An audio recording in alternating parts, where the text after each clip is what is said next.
Hi guys, අද potato rice එකක් තමයි හදන්නේ.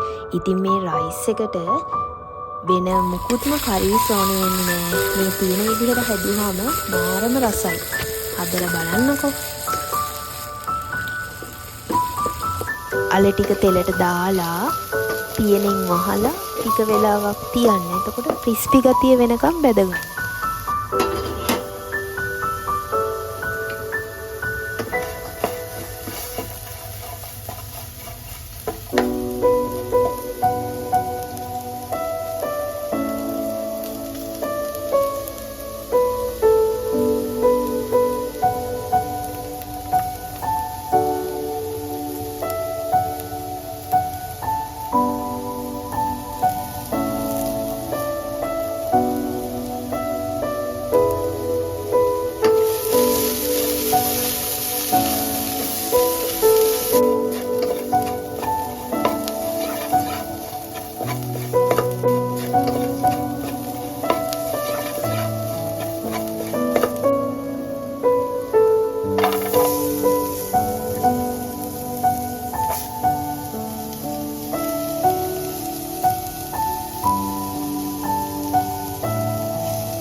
මේ රයිස් එකට ගොඩාක්ම කීරි සම්බා වලින් රසයි.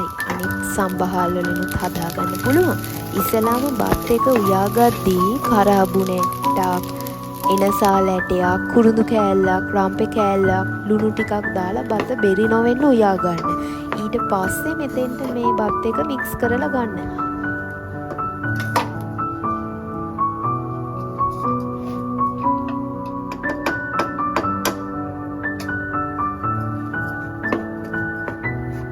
බත උයා ගනිද්දී ලුණු දැම්මට අන්තිමටම බත් එක මික්ස් කරලා රස බලනකොට ලුණු ගොඩාක් මදි. එතකොට ආයෙ ලුණු දාලා රස බලලා හොඳට රත් කරලා බත් එක ගන්න.